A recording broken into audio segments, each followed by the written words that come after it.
Capítulo primero. A. La ideología en general y la ideología alemana en particular. La crítica alemana no se ha salido, hasta en estos esfuerzos suyos de última hora, del terreno de la filosofía, y muy lejos de entrar a investigar sus premisas filosóficas generales, todos sus problemas brotan incluso sobre el terreno de un determinado sistema filosófico, del sistema hegeliano. No solo sus respuestas, sino también los problemas mismos llevan consigo un engaño. La sumisión a Hegel es la razón de por qué ninguno de estos modernos críticos ha intentado siquiera una amplia crítica del sistema hegeliano, por mucho que cada uno de ellos afirme haberse remontado sobre Hegel. Su polémica contra Hegel y la de los unos contra los otros se limita a que cada uno de ellos destaque un aspecto del sistema hegeliano, tratando de enfrentarlo a la par contra el sistema en su conjunto y contra los aspectos destacados por los demás. Al principio tomábanse ciertas categorías hegelianas puras y auténticas, tales como las de substancia y autoconciencia, para profanarlas más tarde con nombres más vulgares como los de género, el único, el hombre, etc. Toda la crítica filosófica alemana, desde Strauss hasta Stirner, se limita a la crítica de las ideas religiosas. Se partía de la religión real y de la verdadera teología. Que fuera la conciencia religiosa, la idea religiosa se determinaba de distinto modo en el curso ulterior. El progreso consistía en englobar las ideas metafísicas, políticas, jurídicas, morales y de otro tipo supuestamente imperantes bajo la esfera de las ideas religiosas o teológicas, explicando asimismo la conciencia política, jurídica o moral como conciencia religiosa o teológica, y presentando al hombre político, jurídico o moral y en última instancia al hombre como el hombre religioso. Partíase como premisa del imperio de la religión. Poco a poco, toda relación dominante se explicaba como una relación religiosa y se convertía en culto del derecho, culto del Estado, etc. Por todas partes se veían dogmas, nada más que dogmas, y la fe en ellos. El mundo era canonizado en proporciones cada vez mayores, hasta que por último el venerable San Max pudo santificar en bloque y darlo por liquidado de una vez por todas. Los viejos hegelianos lo comprendían todo una vez que lo reducían a una de las categorías lógicas de Hegel. Los neo-hegelianos lo criticaban todo sin más que deslizar por debajo de ello ideas religiosas o declararlo como algo teológico. Los neo-hegelianos coincidían con los viejos hegelianos en la fe en el imperio de la religión, de los conceptos, de lo general dentro del mundo existente. La única diferencia era que los unos combatían como usurpación el poder que los otros reconocían y aclamaban como legítimo. Y, como entre estos neo-hegelianos las ideas, los pensamientos, los conceptos y, en general, los productos de la conciencia por ellos independizada eran considerados como las verdaderas ataduras del hombre, exactamente lo mismo que los viejos hegelianos, veían en ellos los auténticos nexos de la sociedad humana. Era lógico que también los neo-hegelianos lucharan y se creyeran obligados a luchar solamente contra estas ilusiones de la conciencia, en vista de que según sus fantasías, las relaciones entre los hombres, todos sus actos y su modo de conducirse, sus trabas, sus barreras, son otros tantos productos de su conciencia. Los neo-hegelianos formulan consecuentemente ante ellos el postulado moral de que deben trocar su conciencia actual por la conciencia humana, crítica o egoísta, derribando con ello sus barreras. Este postulado de cambiar de conciencia viene a ser lo mismo que el de interpretar de otro modo lo existente, es decir, de reconocerlo por medio de otra interpretación. Pese a su fraseología supuestamente revolucionaria, los ideólogos neo-hegelianos son, en realidad, los perfectos conservadores. Los más jóvenes entre ellos han descubierto la expresión adecuada para designar su actividad cuando afirman que solo luchan contra frases. Pero se olvidan de añadir que a estas frases por ellos combatidas no saben oponer más que otras frases y que al combatir solamente las frases de este mundo no combaten en modo alguno el mundo real existente.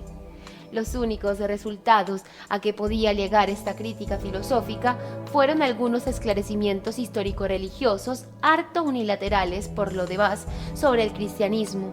Todas sus demás afirmaciones se reducen a otras tantas maneras más de adornar su pretensión de entregarnos con estos esclarecimientos insignificantes descubrimientos de alcance histórico mundial. A ninguno de estos filósofos se le ha ocurrido siquiera preguntar por el entroque de la filosofía alemana con la realidad de Alemania, por el entroque de su crítica con el propio mundo material que la rodea. Las premisas de que partimos no tienen nada arbitrario, no son ninguna clase de dogmas, sino premisas reales de las que solo es posible abstraerse en la imaginación. Son los individuos reales, su acción y sus condiciones materiales de vida, tanto aquellas con que se han encontrado como las engendradas por su propia acción. Estas premisas pueden comprobarse consiguientemente por la vía puramente empírica. La primera premisa de toda historia humana es, naturalmente, la existencia de individuos humanos vivientes. El primer estado de hecho comprobable es, por tanto, la organización corpórea de estos individuos y, como consecuencia de ello, su comportamiento hacia el resto de la naturaleza. No podemos entrar a examinar aquí, naturalmente, ni la contextura física de los hombres mismos, ni las condiciones naturales con que los hombres se encuentran, las geológicas, las orohidrográficas, las climáticas y las de otro tipo. Toda historiografía tiene necesariamente que partir de estos fundamentos naturales y de modificación, y de la modificación que experimentan en el curso de la historia por la acción de los hombres. Podemos distinguir al hombre de los animales por la conciencia, por la religión o por lo que se quiera, pero el hombre mismo se diferencia de los animales a partir del momento en que comienza a producir sus medios de vida, paso este que se halla condicionado por su organización corporal. Al producir sus medios de vida, el hombre produce indirectamente su propia vida material. El modo como los hombres producen sus medios de vida depende, ante todo, de la naturaleza misma de los medios de vida con que se encuentran y que se trata de reproducir.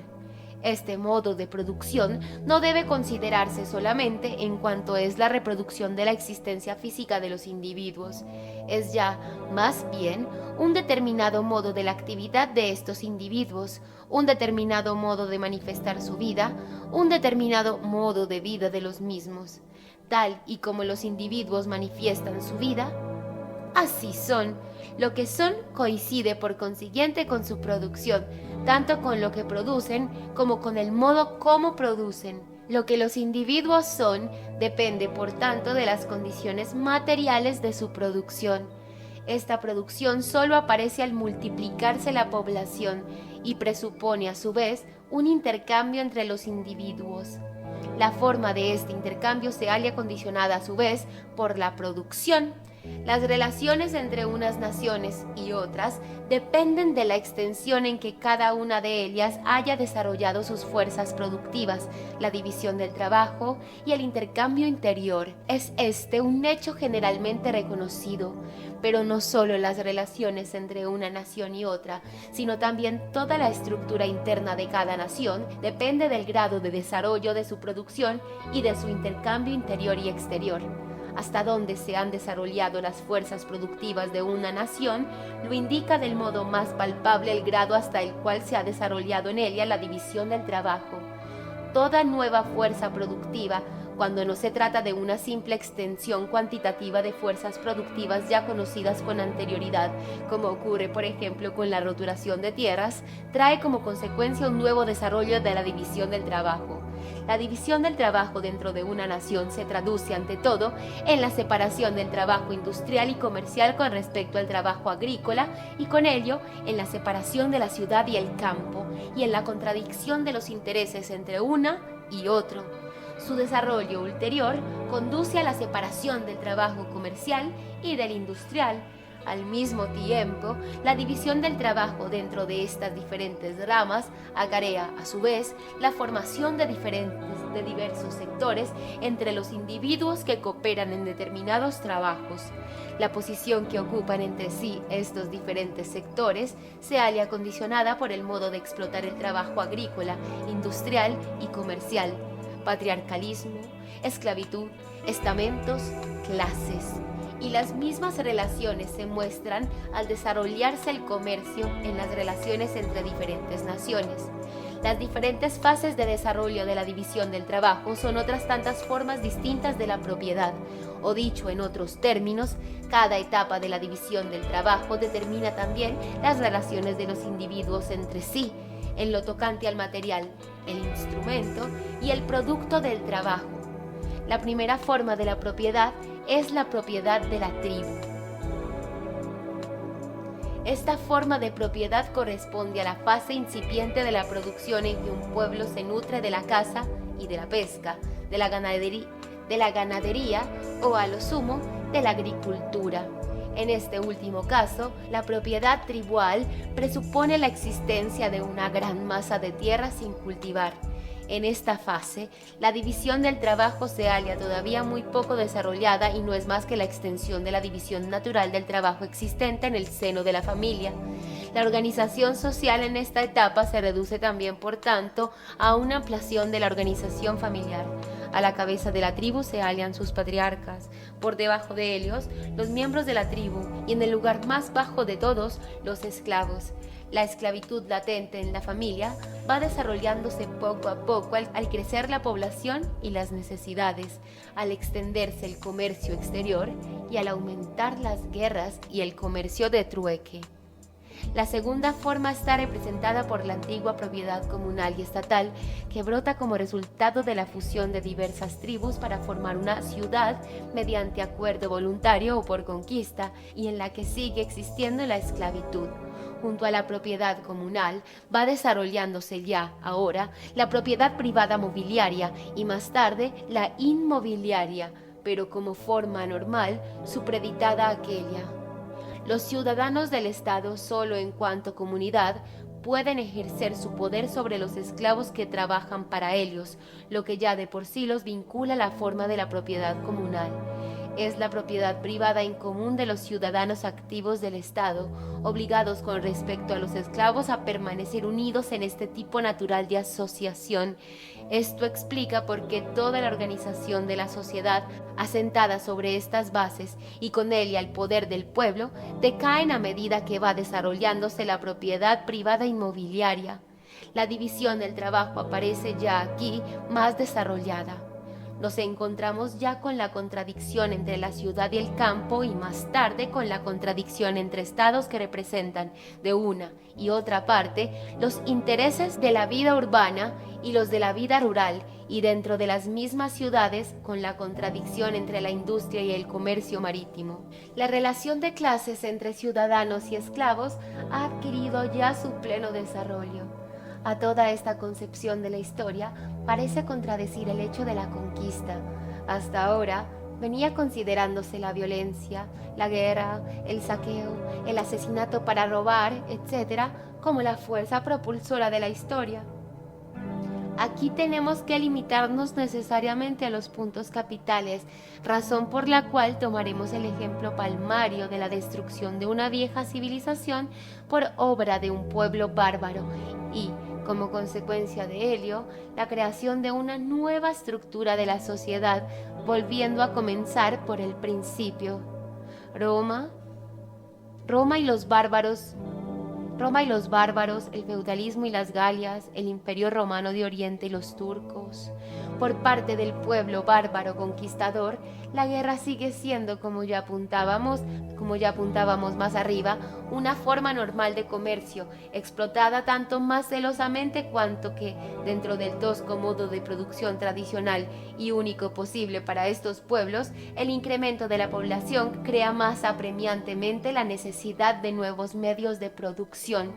En Italia, por el contrario, por virtud de la concentración de la propiedad territorial, determinada además de la compra de tierras y el recargo de deudas de sus cultivadores por la herencia, ya que a consecuencia de la gran ociosidad y de la escasez de matrimonios, los viejos linajes iban extinguiéndose poco a poco y sus bienes quedaban reunidos en pocas manos, y de la transformación de las tierras de labor en terrenos de pastos, provocada parte de las causas económicas normales de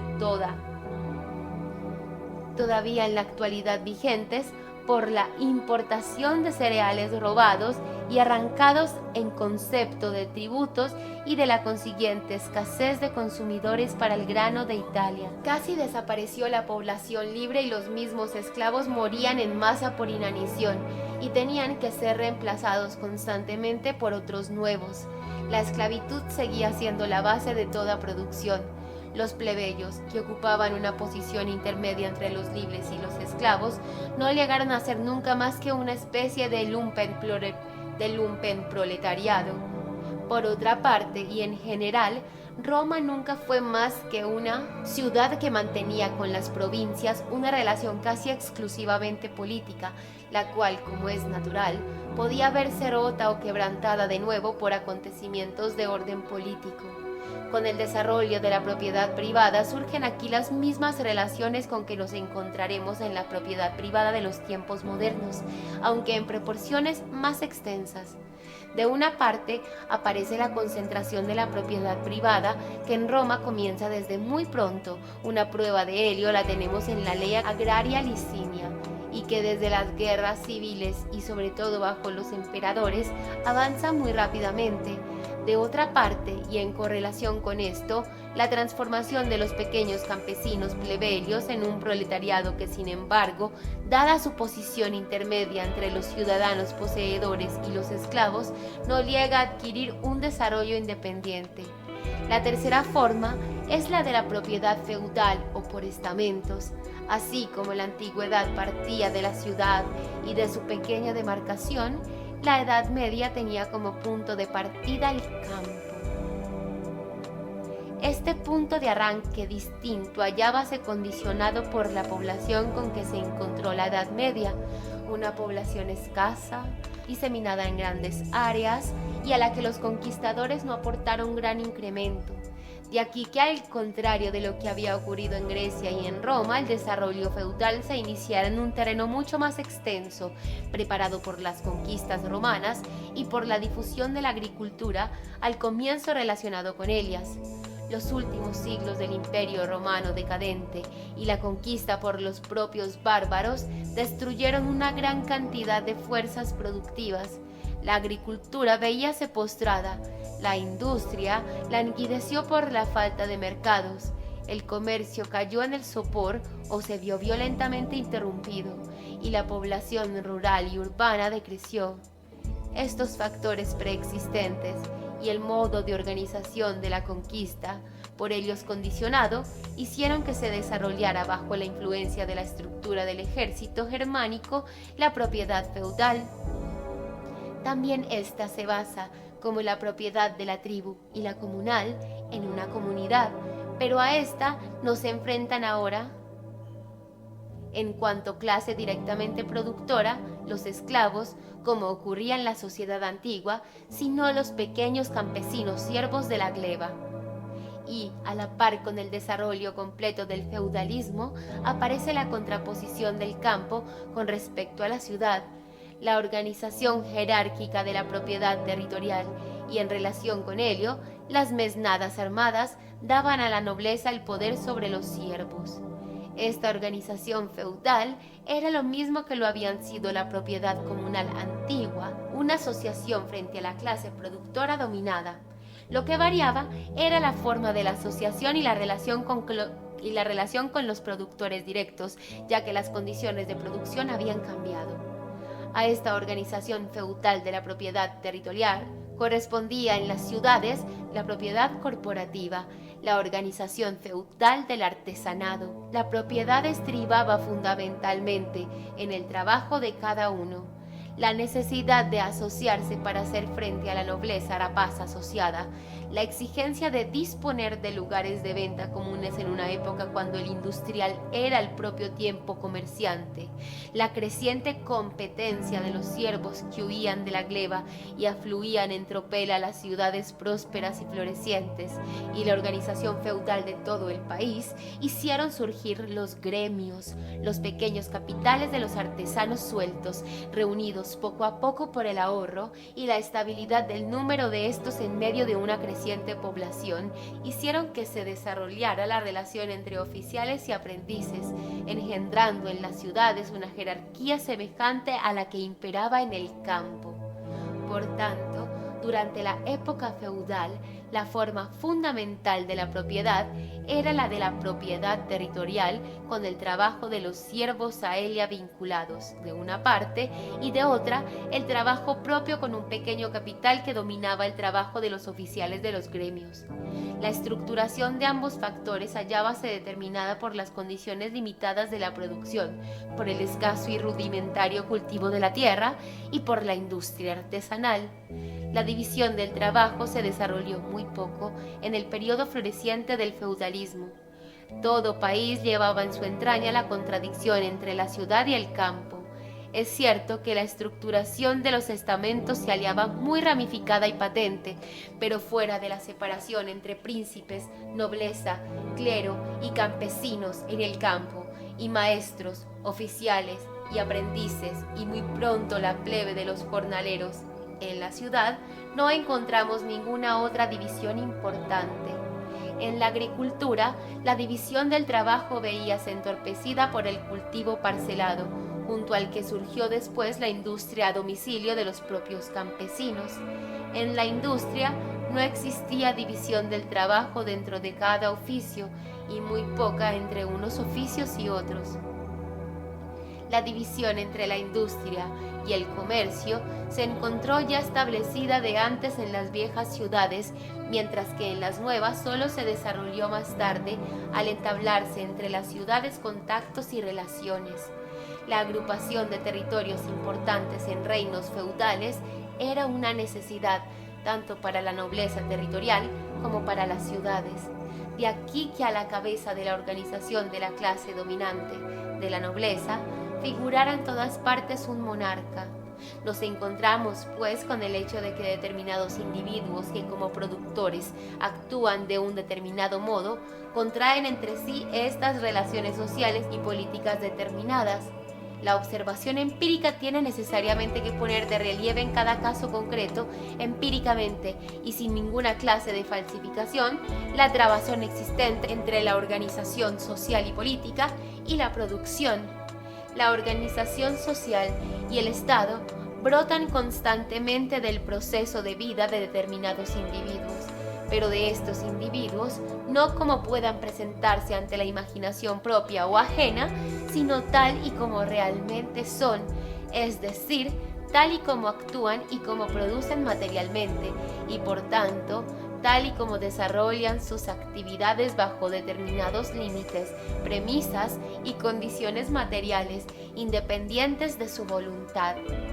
La producción de las ideas y representaciones de la conciencia aparece al principio directamente entrelazada con la actividad material y el comercio material de los hombres como el lenguaje de la vida real.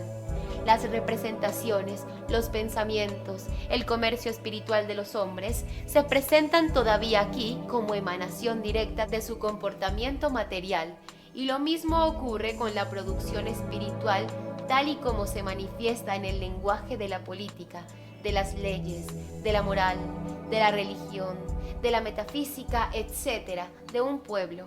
Los hombres son los productores de sus representaciones, de sus ideas, etc., pero los hombres reales y actuantes, tal y como se hallan condicionados por un determinado desarrollo de sus fuerzas productivas y por el intercambio a que él corresponde, hasta llegar a sus formaciones más amplias. La conciencia no puede ser nunca otra cosa que el ser consciente, y el ser de los hombres es su proceso de vida real. Y si en toda la ideología los hombres y sus relaciones aparecen invertidos como en una cámara oscura, este fenómeno responde a su proceso histórico de vida, como la inversión de los objetos al proyectarse sobre la retina responde a su proceso de vida directamente físico. Totalmente al contrario de lo que ocurre en la filosofía alemana, que desciende del cielo sobre la tierra, aquí se asciende de la tierra al cielo. Es decir, no se parte de lo que los hombres dicen, se representan o se imaginan, ni tampoco del hombre predicado, pensado, representado o imaginado, para llegar arrancando de aquí al hombre de carne y hueso. Se parte del hombre que realmente actúa, y arrancando de su proceso de vida real, se expone también el desarrollo de los reflejos ideológicos y de los ecos de este proceso de vida. También las formaciones nebulosas que se condensan en el cerebro de los hombres son sublimaciones necesarias de su proceso material de vida, proceso empíricamente registrable y sujeto a condiciones materiales. La moral, la religión, la metafísica y cualquier otra ideología y las formas de conciencia que a ellas corresponden pierden así la apariencia de su propia sustantividad. No tienen su propia historia ni su propio desarrollo, sino que los hombres que desarrollan su producción material y su intercambio material cambian también al cambiar esta realidad su pensamiento y los productos de su pensamiento. No es la conciencia la que determina la vida, sino la vida la que determina la conciencia. Desde el primer punto de vista, se parte de la conciencia como del individuo viviente. Desde el segundo punto de vista, que es el que corresponde a la vida real, se parte del mismo individuo real viviente y se considera la conciencia solamente como su conciencia. Y este modo de considerar las cosas no es algo incondicional. Parte de las condiciones reales y no las pierde de vista ni por un momento. Sus condiciones son los hombres, pero no vistos y plasmados a través de la fantasía, sino en su proceso de desarrollo real y empíricamente registrable bajo la acción de determinadas condiciones. Tan pronto como se expone este proceso activo de vida, la historia deja de ser una colección de hechos muertos, como lo es para los empiristas, todavía abstractos, o una acción imaginaria de sujetos imaginarios como para los idealistas. Allí donde termina la especulación en la vida real, comienza también la ciencia real y positiva, la exposición de la acción práctica, del proceso práctico de desarrollo de los hombres. Terminan allí las frases sobre la conciencia y pasa a ocupar su sitio el saber real. La filosofía independiente pierde con la exposición de la realidad el medio en que puede existir. En lugar de ella puede aparecer a lo sumo un compendio de los resultados más generales, abstraído de la consideración del desarrollo histórico de los hombres. Estas abstracciones de por sí separadas de la historia real carecen de todo valor. Solo pueden servir para facilitar la ordenación del material histórico, para indicar la sucesión en serie de sus diferentes estratos. Pero no ofrecen en modo alguno, como la filosofía, una receta o un patrón con arreglo al cual puedan aderezarse las épocas históricas. Por el contrario, la dificultad comienza allí donde se aborda la consideración y ordenación del material, sea de una época pasada o el del presente, la exposición real de las cosas. La eliminación de estas dificultades hállase condicionada por las premisas que, en modo alguno, pueden exponerse aquí, pues se derivan siempre del estado del proceso de vida real y de la acción de los individuos en cada época. Destacaremos aquí algunas de estas abstracciones para oponerlas a la ideología, ilustrándolas con algunos ejemplos históricos.